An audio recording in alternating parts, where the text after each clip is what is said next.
मुद्दा ये है कि देश के प्रधानमंत्री जो इतने बड़े बहुमत से सरकार में हैं, उनको आखिर हमारे देश के जो भगोड़े पूंजीपति हैं उनको डिफेंड करने की क्या ज़रूरत पड़ रही है। लोकतंत्र हमारा खतरे में है भाई। जिस जज ने आपको 2 साल की सज़ा सुनाई, उसको अभी 6-7 दिन भी घटनाएं नहीं हुई, 4-5 दिन भी नहीं हुए और उसको प्रमोशन मिल गया। बेरोजगार पे जो सूचनाएं आनी थी वो बंद हो गई, आरटीआई को कमज़ोर किया गया। जो भी व्यक्ति के मूलभूत अधिकार हैं, जो विचार अभिव्यक्ति की स्वतंत्रता है, उसको आप दबा रहे हैं कि भाई ठीक है। अभी तक तो ये चल रहा था कि मोदी का विरोध करना देश का विरोध करना होता है। भाई अडानी का विरोध करना, नीरव मोदी का विरोध करना, मेहुल चौकसी का विरोध करना, ललित मोदी का विरोध करना, ये देश का विरोध कैसे हो जाता है। अब ये देखिए, संजोग देखिए कि जिस दिन जजमेंट सुनाया गया उस दिन भगत सिंह की फांसी की डेट थी और जज ने भगत सिंह से भी कहा भाई तुम भी माफ़ी मांग लो। तो भगत सिंह ने अपने फांसी को चुना। राहुल गांधी से भी बात कही गई कि भाई माफ़ी मांग लो कि गलती हो गई। तो भाई चोर को चोर ना कहे तो फिर क्या कहे। ठीक है, हिटलर मर गया, हिटलर के भी एक आह्वान पे पूरी जनता पागलों की तरह घूमती थी, लेकिन आज एक भी ऐसा व्यक्ति नहीं है जो कहेगा कि मुझे हिटलर चाहिए। नमस्कार दोस्तों, मैं निरुद्ध चौहान, गांव गोहांड में आपका स्वागत है। पिछले कई दिन से लगातार एक ही चीज़ को लेकर काफ़ी बातें हो रही हैं और वो है राहुल गांधी की सदस्यता समाप्त होना। कहा जा रहा है उन्होंने पूरे के पूरे मोदी जो परिवार है उनके खिलाफ़ कुछ बोल दिया और फिर कोर्ट में केस चलता है, मानहानि का दावा उन पर किया जाता है। फिर अब जब चुनाव नज़दीक आए तो ऐसी कौन सी नौबत आ गई थी कि अभी सब कुछ होना था। अभी हमारे साथ में आप देख रहे हैं निर्भय सिंह जी हैं, जो कि शिक्षक प्रकोष्ठ के महासचिव हैं उत्तर प्रदेश के। उनसे जानेंगे ऐसी क्या कारण है कि, क्योंकि एक चल गया ट्रेंड चल गया है कई दिन से, मैं सोशल मीडिया पर भी देख रहा हूँ कि लोकतंत्र को खतरा है और राहुल गांधी के एक फ़ोटो के साथ लिखा जा रहा है डरो मत। तो क्या कारण है उसके पीछे, वही जानेंगे। नमस्कार जी। नमस्कार, मैं निर्भय कुमार सिंह, शिक्षक प्रकोष्ठ प्रदेश महासचिव।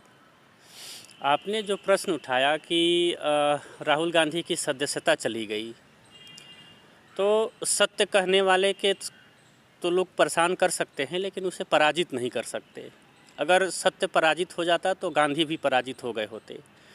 और जिस सत्ता का सूर्यास्त नहीं होता था, उस सत्ता को अपने जीते जी गांधी ने सिर्फ अपने आत्मबल से बाहर कर दिया।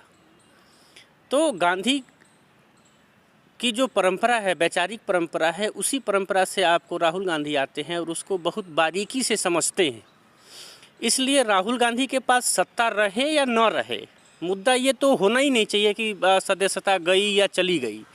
मुद्दा ये है कि देश के प्रधानमंत्री जो इतने बड़े बहुमत से सरकार में हैं, उनको आखिर हमारे देश के जो भगोड़े पूंजीपति हैं उनको डिफेंड करने की क्या ज़रूरत पड़ रही है। अडानी को आपको डिफेंड करने की क्या ज़रूरत पड़ रही है। तो समस्या ये है कि आखिर जब जेपीसी की जब मांग हो रही है, जब आपको उन पे बातचीत कर रही है, तो न बोल रहे हैं न बोलने दे रहे हैं। तो आप भाई, लोकतंत्र कब स्वतंत्र माना जाएगा? जब सारी संस्थाएं अपने अपने जगह पे जिनके लिए उनका निर्माण हुआ है उनके लिए वे काम करेंगी। लेकिन यहाँ पे तो सारी संस्थाएं आपको मोदी जी के लिए काम कर रही हैं, सरकार के लिए काम कर रही हैं। तो फिर आप तो कहना ही पड़ेगा ना कि आपको लोकतंत्र हमारा खतरे में है। भाई जिस जज ने आपको 2 साल की सज़ा सुनाई, उसको अभी 6-7 दिन भी घटनाएं नहीं हुई, 4-5 दिन भी नहीं हुए और उसको प्रमोशन मिल गया। तो प्रमोशन क्या इन्हीं की वजह से मिला है? राहुल गांधी की सदस्यता समाप्त हो गई। ऑब्वियसली मिल रहा है भाई। प्रमोशन आखिर कैसे मिल जा रहा है इतना जल्दी? अब कोइंसिडेंट इतना भी कहाँ आ रहा है कि कोई आपको कोई अच्छा सा जजमेंट दे रहा है फिर राज्यसभा चला जा रहा है, कोई सरकार के समर्थन में कुछ आपको जजमेंट आ रहे हैं फिर वो राज्यपाल बन जा रहा है। तो ऑब्वियसली हर चीज़ को, जैसे क्या है ना कि फ्रांस की क्रांति जब आपको 1789 में हुई थी तो उसका नारा था समानता, स्वतंत्रता और बंधुत्व। नेपोलियन बोनापार्ट धीरे धीरे उसी को आगे करते करते करते खुद तानाशाह बन गया, फिर बाद में वो पराजित भी हुआ। तो मोदी जी के 2014 के भाषण को सुनिए तो वो बात कर रहे हैं शिक्षा पे, रोजगार पे, स्वास्थ्य पे, भ्रष्टाचार पे। अब ये चारों शब्द इनके उससे गायब हैं। अब किस पे बात हो रही है?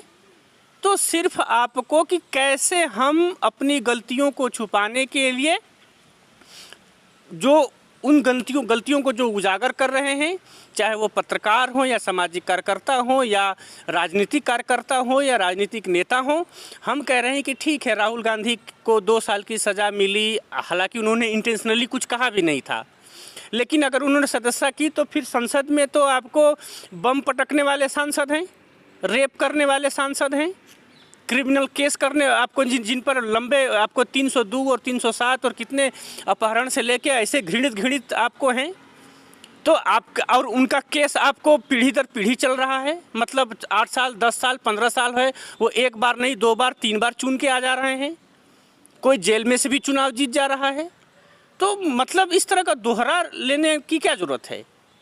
तो ऑब्वियसली हम ये कहेंगे कि हमारा लोकतंत्र अभी क्या है कि खतरा है। और एक बात हमेशा याद रखिए कि राजतंत्र में सभी लोगों की शक्तियां राजा से मिलती थी, इसलिए लोग राजा के समर्थन में खड़े रहते थे।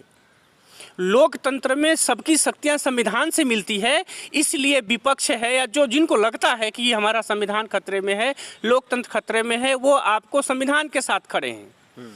लेकिन इस सरकार को सारी शक्तियां तो पूंजीपतियों से मिल रही है, तो वो आपको पूंजीपतियों के समर्थन में खड़े हैं। तो ऑब्वियसली भाई जहां से जिसको जो शक्ति मिलती है उसी को तो प्रोटेक्ट करेगा ना। मोदी जी तो कह रहे हैं सबका साथ सबका विकास, पूरा देश आगे बढ़ रहा है, इतने बड़े बड़े रोड मैप बना दिए, सब कुछ हो रहा है देश के लिए, क्या नहीं कर रहे हैं मोदी जी? भाई अगर कहना ही हो तो हम कह रहे हैं कि जब इतना ही कहना है तो एक दिन खूब प्रेस कॉन्फ्रेंस बढ़िया से करें। भाई 2 बार आपको सरकार लोग चुन के भेजे, तो आप अभी इतने ही अगर आपको काम को गिनाना है तो खुद से बोल के खुद से गिना लो। किसी पत्रकार से आपने कभी प्रेस कॉन्फ्रेंस करके उसके सवालों का जवाब दिया हो? अगर दिए हो मोदी जी तो फिर मैं भी मान जाऊं। अगर मुझे ही अगर कोई बात खुद से कहनी हो, खुद ही वाहवाही लूटनी हो, तो फिर आखिर बेरोजगार पे जो सूचनाएं आनी थी वो बंद हो गई, आरटीआई को कमज़ोर किया गया, जो भी व्यक्ति के मूलभूत अधिकार हैं, जो विचार अभिव्यक्ति की स्वतंत्रता है, उसको आप दबा रहे हैं, पैसे से दबा रहे हैं, जेल में डाल के दबा रहे हैं। तो ये सारी चीज़ें आप इनको बंद करके फिर खुदे पीठ थपथपा लीजिए कि नहीं मेरे काम तो बहुत अच्छे हैं, मैंने ये किया वो किया, लेकिन सारे रिपोर्ट जो हैं वो आपके ठीक विपरीत जा रहे हैं। कांग्रेस की पॉलिसी से, जो मनरेगा की पॉलिसी से जिसको आप गाली दे रहे हैं, पूरे दुनिया ने उस चीज़ को लोहा माना कि नहीं ये पॉलिसी पूरे दुनिया में अभी तक बेस्ट है। आपने फूड सिक्योरिटी बिल कांग्रेस ने दिया, उसी के आधार पे आप चीज़ों को आप पहुंचा रहे हैं, अनाज पहुंचा रहे हैं। सबसे बड़ी आपने तो गड़बड़ी समाज में जो बो रखा है, हिंदू मुस्लिम कभी जाति के नाम पे। आप तो हरियाणा में जाते हैं तो जाट बनाम गैर जाट करते हैं, उत्तर प्रदेश में आते हैं तो यादव बनाम गैर यादव करते हैं, कहीं बंगाल में जाते हैं तो धर्म और मतलब कोई भी ऐसा रास्ता नहीं छोड़ा है जिससे समाज बट के उनका राजनीतिक फ़ायदा हो। तो देश के फ़ायदे में। और एक बड़ा चीज़ हमको ये चीज़ इस समय देखने को मिला है कि भाई ठीक है, अभी तक तो ये चल रहा था कि मोदी का विरोध करना देश का विरोध करना होता है। भाई अडानी का विरोध करना, नीरव मोदी का विरोध करना, मेहुल चौकसी का विरोध करना, ललित मोदी का विरोध करना, ये देश का विरोध कैसे हो जाता है? तो ये पूरा इनकी पॉलिटिक्स जो है, मैंने सीधा कहा कि जिसको जहाँ से शक्ति मिलती है उसको वहाँ से प्रोटेक्ट करता है। अब जो आपको विपक्ष है या जो आम जनता है, जो गरीब है, गुरबा है, किसान है, बेरोजगार है, उसको तो पावर संविधान से मिलेगी ना, तो संविधान की रक्षा करेगा। आपको पूंजीपतियों से शक्ति मिल रही है, पैसा वहाँ से आ रहा है, वहाँ से सारी व्यवस्था चल रही है, तो आप ऑब्वियसली उसी को आपका प्रोटेक्ट करेंगे। और उस पर कोई उंगली उठाएगा तो उसको आप जेल में डालेंगे, सदस्यता रद्द करेंगे, परेशान करेंगे, जैसे भी वो चुप हो जाए। लेकिन भारतीय राजनीति में जिसके अंदर गांधी का कीड़ा आ गया ना, फिर वो सत्ता उसके लिए फिर अब भाई अब जो डरता ही नहीं है उसको क्यों बार बार डरा रहे हो? अगर वो आदमी डरने वाला है, क्योंकि बहुत सारे लोग भारतीय राजनीति में आपके इसी डर से चुप हो गए। 56 घंटा आप सिर्फ इतनी ईडी आपको दफ्तर में लगातार बैठ के पूछ लिए, अब क्या करना चाहते हो? तुमसे डर रहा है वो आदमी। तो सत्य बोलने के लिए आपको सत्ता की ज़रूरत नहीं होती है, सत्य बोलने के लिए आत्मबल की ज़रूरत होती है। सत्य बोलने के लिए खुद सही होना पड़ता है। और जब ये दो आप काम कर लेते हैं तो फिर कोई फर्क नहीं पड़ता है कि उनकी सदस्यता रहे या न रहे। अच्छा, राहुल गांधी जी एक बात और कह रहे हैं कि मैं डरने वाला नहीं हूँ और डर कर माफ़ी मांगने वाला नहीं हूँ, क्योंकि मेरा नाम राहुल गांधी है, मैं सावरकर नहीं हूँ। क्या कारण है सावरकर के पीछे इतनी बार बार वो माफ़ी मांगने वाले व्यक्ति, ये क्या चक्कर है? नहीं, वो कोई गलत बात थोड़ी बता रहे हैं, वो तो इतिहास में दर्ज है। और ऐसा भी नहीं है कि सावरकर का माफ़ीनामा कोई और लिखा, उन्होंने अपने हाथ से लिखा है। 1-2 बार नहीं, 6-7 बार लिखा है। ठीक है, तो वो तो कहेंगे ही कि भाई उसी जब आइडियोलॉजी को वो फॉलो करते हैं तो वो कहेंगे ही कि भाई मैं वो तो हूँ नहीं, मैं तो वो हूँ ना जो अंग्रेज़ों के आंखों में आंखें डाल के जिस विचारधारा ने लड़ाई लड़ी है, वही विचारधारा तो आज है। तो आज वो अंग्रेज की सत्ता थी, उसके सामने हम आंखों में आंखें डाल के लड़े। आज आपकी सत्ता है, हम उसमें आंखों में आंखें डाल के लड़ रहे हैं। तो फिर उन्होंने गलत तो कुछ नहीं कहा। जो ये सारी चीज़ें पब्लिक डोमेन में है, आपको लाइब्रेरी में है, किताब में है, लोगों के जेहन में है, तो उसमें गलत क्या उन्होंने कहा? गलत तो कुछ नहीं कह रहे हैं वो तो सही चीज़ कह रहे हैं। मोदी जी एक तरफ तो गांधी जी की पूजा करते हैं, दूसरी तरफ फिर गोडसे की भी पूजा करते हैं। क्या कारण है? गोडसे की भी पूजा हो रही है, गांधी जी की भी पूजा हो रही है। एक तरफ गांधी जी हैं, डर नहीं रहे हैं। राहुल गांधी जी कह रहे हैं मैं डरने वाला नहीं हूँ, कितनी कोशिश कर लीजिए, 8 साल के लिए वो चुनाव नहीं लड़ पाएंगे। तो समस्या तो खड़ी हो गई ना राहुल गांधी के सामने भी। मैंने क्या कहा, आप उन लोगों की तरह राहुल गांधी को मत सोचिए जो पद के लिए चुनाव लड़ते हैं और पद के लिए वो करते हैं। मैंने सीधे कहा कि राहुल गांधी इस समय इस स्थिति में नहीं है कि आप उनको पद से तौलिए। वो पद पर रहें या न रहें, जैसे उन्होंने क्या कहा, पद तो चला गया, लेकिन आज ही उनकी प्रेस कॉन्फ्रेंस थी कल, और आज सत्याग्रह था। उनके ट्वीट देख लीजिए, कहाँ कुछ चेंज है उस व्यक्ति में। अगर सदस्यता आपको रद्द हो गई होती, डर गए होते कि नहीं अब तो फिर मेरी सदस्यता चली गई, मेरी रोटी चलेगी, वो तो अपने रोटी लिए थोड़ी लड़ रहा, वो परिवार अपने रोटी के लिए थोड़ी लड़ा है। और हर व्यक्ति को गर्व करना चाहिए कि किसी परिवार से 2-2, 3-3 लोग शहीद हुए हैं, उनके दादा परदादा से लेके 13 साल 12 साल जेल में रहे हैं, तो उनको तो गर्व होना चाहिए ना। आप ही के घर से 2 लोग शहीद हो जाएंगे तो आपको सीना मतलब चौड़ा करके नहीं घूमेंगे कि भाई हमारे घर से 2 लोग 4 लोग शहीद हुए हैं देश के लिए। तो वो ख़ानदान तो आपको पूरा मतलब शहीदों का एक वो है, जीता जाता आदर्श उदाहरण है। वो तो और सीना चौड़ा करके करेगा कि भाई हमारे आपको मतलब पूर्वजों ने देश की रक्षा के लिए, लोकतंत्र के लिए, लोगों के अधिकार के लिए, देश के लिए बलिदान दिया है, तो उनका तो और सीना चौड़ा होगा। वो थोड़ी किसी से मतलब कहें कि आखिर जज ने आपको, अब ये देखिए संजोग देखिए कि जिस दिन जजमेंट सुनाया गया उस दिन भगत सिंह की फांसी की डेट थी, और जज ने भगत सिंह से भी कहा भाई तुम भी माफ़ी उफ़ी मांग लो, तो भगत सिंह ने अपने फांसी को चुना। राहुल गांधी से भी बात कही गई कि भाई माफ़ी उफ़ी मांग लो कि गलती हो गई, तो भाई चोर को चोर ना कहे तो फिर क्या कहे? चोर कौन है? अरे अब आपको ये भी देश को बताने की ज़रूरत है कि चोर कौन है। मैं खाली चोर कहूँगा, लोग अपने आप समझ जाएंगे कौन है। अब ये आपको बताने वाली ज़रूरत ही नहीं है ये कि चोर कौन है। भाई इस चोर को प्रोटेक्ट करने के लिए ही तो ये सारा चीज़ हो रहा है। तो अडानी जी अंबानी जी की तरफ इशारा है। वो अडानी अंबानी के साथ साथ मेहुल चौकसी, नीरव मोदी और आपको ललित मोदी से लेके पूरा लंबा लिस्ट है, और उन्हीं को प्रोटेक्ट कर रहे हैं। उस समय भी जब राहुल गांधी जी की सरकार थी, कांग्रेस की सरकार थी, उस समय भी तो लोन दिए गए हैं ना, करोड़पतियों को ही लोन दिए गए। उस समय किसान के लिए कहाँ कुछ किया गया?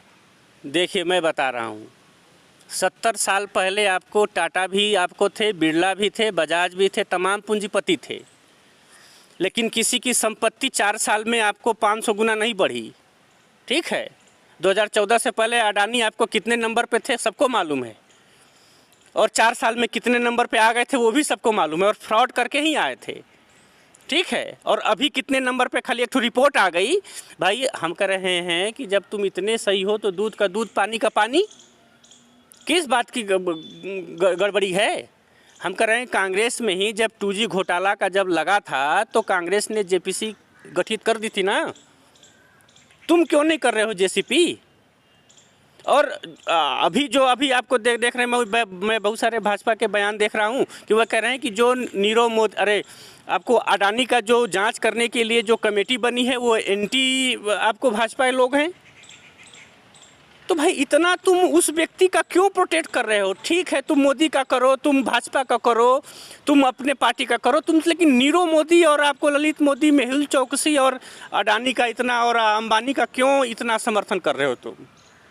यानी सीधा सा मतलब है कि सारा मामला वहीं से हो रहा है। इतने कार्यालय के पैसे कहाँ से आ गए भाई? सीधा सा मामला है। तो आप चीज़ को समझिए, देश को अब कितना आप गुमराह करेंगे? आपको क्या लग रहा है देश किस दिशा में जा रहा है? एजुकेशन कहाँ जा रही है देश की? देखिए, मैं राजनीतिक तौर पर बड़ी मतलब संभावनाओं में चीज़ों को देखता हूँ। मैं बहुत ज़्यादा ये निराशावादी नहीं हूँ। ठीक है, गीता में कहा गया है कि जो होता है अच्छे के लिए होता है। हमको कभी कभी सही चीज़ों को जानने के लिए गलत चीज़ें भी देखनी पड़ती हैं। ठीक है, हिटलर मर गया, हिटलर के भी एक आह्वान पे पूरी जनता पागलों की तरह घूमती थी, लेकिन आज एक भी ऐसा व्यक्ति नहीं है जो कहेगा कि मुझे हिटलर चाहिए। ठीक है, तो चल रहा है, सत्ता चलने दीजिए। जिस दिन आपको एक मानक तो स्थापित हो जाएगा ना कि हमको अब ऐसा प्रधानमंत्री नहीं चाहिए कभी जो दूसरे की सुनता ही ना हो, हैं? तो ये तो हमारे शहीदों का बलिदान है ना। भगत सिंह इसलिए थोड़ी फांसी चढ़ गए, कल का कोई आएगा और बोलेगा कि तवन हमको क्या बोलते हैं कि हमको शर्म आती है इस देश में हम पैदा हो गए हैं। तो ये तो भगत सिंह के बलिदान का ना आपको तन अपमान है। ये शहीद आपको सुभाष चंद्र बोस और आपको पंडित जवाहरलाल नेहरू, महात्मा गांधी, उनके त्याग और बलिदान और करोड़ों, हर क्षेत्र के करोड़ों देशवासियों का ये तो अपमान है ना। किस तरह से कहना कि मतलब हमको शर्म आ रही थी कि हम किस देश में पैदा हो गए। तो भाई आप उस तरह के बयानों को 50 बयानों रोज भाजपा के जो नेता हैं, टूटपुंजिये नेता से लेकर बड़े नेता तक हैं, एक ही भाषा बोलते हैं। क्या क्या नहीं बोले, सोनिया गांधी को क्या नहीं बोले, पंडित जवाहरलाल नेहरू को क्या नहीं बोले, राहुल गांधी को क्या नहीं बोले, प्रियंका गांधी को क्या नहीं बोले हैं, क्या नहीं बोले ये लोग। तो इनकी सदस्यता क्यों नहीं जा रही है? मोदी जी तो आपको मतलब लोकसभा में क्या क्या शब्द बोले हैं। तो ये तो टोटली ये है कि जो उनके पूंजीपति मित्रों के खिलाफ खड़ा है उसका पहले ईडी से, सीबीआई से, कुछ से नहीं तो अब इसको मतलब 70 साल के, आपको 75 साल के भारतीय इतिहास में, संसदीय इतिहास में पहली बार हुआ कि लोकसभा का स्पीकर ही म्यूट कर दिया गया। इंदिरा गांधी के इमरजेंसी के समय में भी ये नहीं हुआ था, आप समझिए। तो ऑब्वियसली हम ये कहेंगे कि हमारा लोकतंत्र की जो संस्थाएं हैं, जो मूल्य है, और ऑब्वियसली जो भाजपा का जो मेन मकसद है हिंदू राष्ट्र है, वो तो संविधान को कुचल के ही तो बनेगा। अच्छा, आपको हिंदू राष्ट्र से भी दिक्कत है?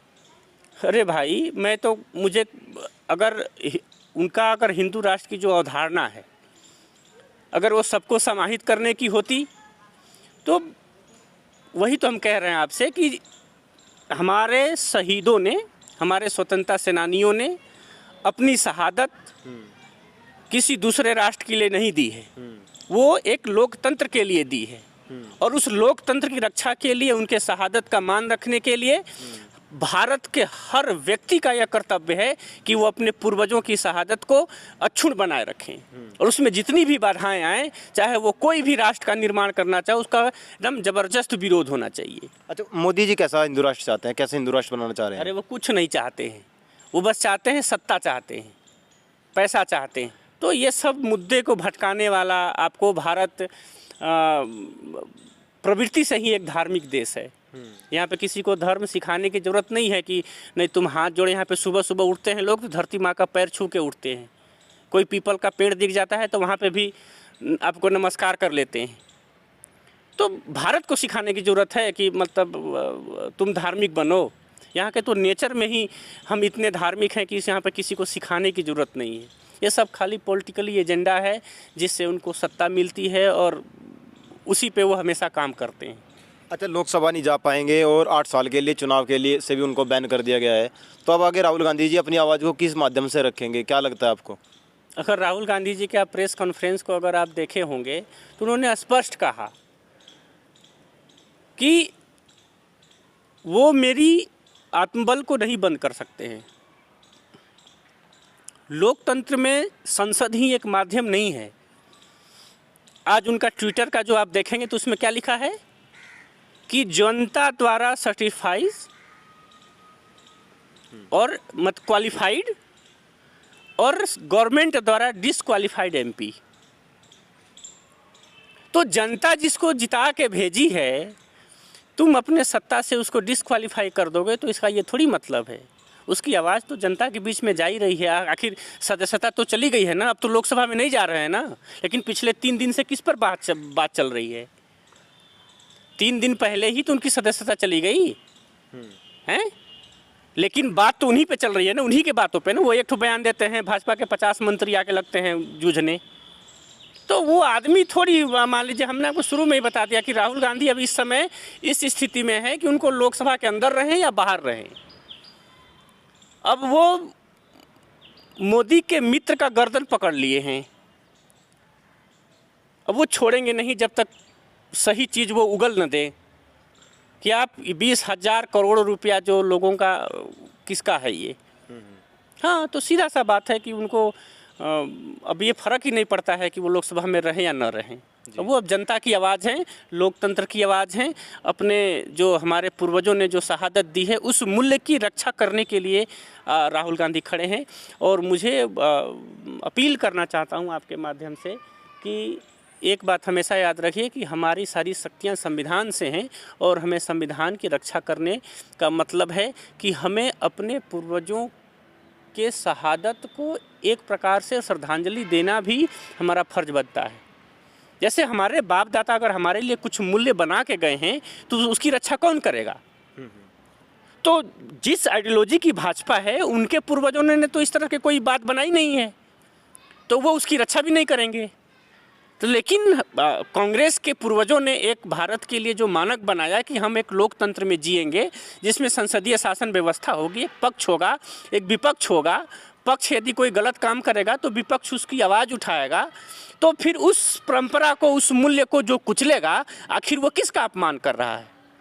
वो सीधे सीधे भगत सिंह का अपमान कर रहा है, क्योंकि भगत सिंह इस दिन के लिए अपनी शहादत नहीं दी थी।